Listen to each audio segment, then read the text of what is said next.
In dealing with debt, Matt Schulz, the chief credit analyst at LendingTree, has been covering a number of ways to get out of debt with a budget that works for you. Matt, when people take control of their money, they can avoid debt or even make room for paying off debt.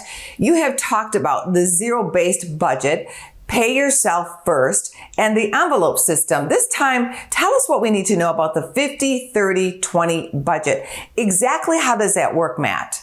The 50-30-20 can be great as well. It's basically where 50% of your money goes to needs, 30% goes to wants, and 20% goes to savings. It can be a really good, really simple way to get started budgeting. It's not super complex. It doesn't require a ton of work right off the bat to get started, so it can be a good way to go.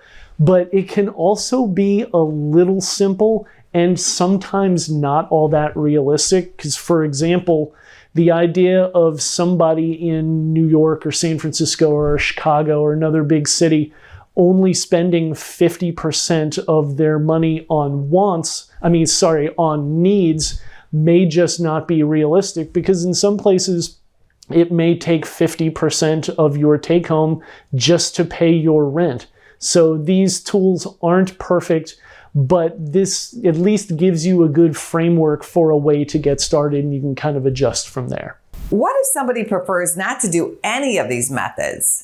So there's no one-size-fits-all answer for which budget method is best. And honestly, for some people, the best budget method may be no budget method, or it may be a hybrid of a few of these things.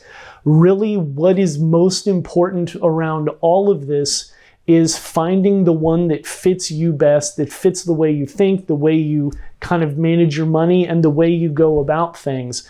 Because ultimately, budgeting is about setting a plan for the long run and making sure that you are going to stick with what you're doing. And if you just use a budget method because somebody told you that it was the best, and it doesn't quite fit how you work and how you want to do things, you're not going to stick with it, so it's not going to do any good. So listen to your gut, trust yourself, and find the best way for you. And really, ultimately, that's what it's all about.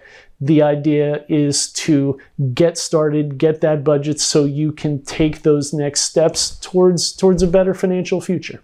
Matt, you are always so helpful to people. Thank you so much. Thank you, Angie. I appreciate it. Go to businessfirstam.com for where to see our show on TV.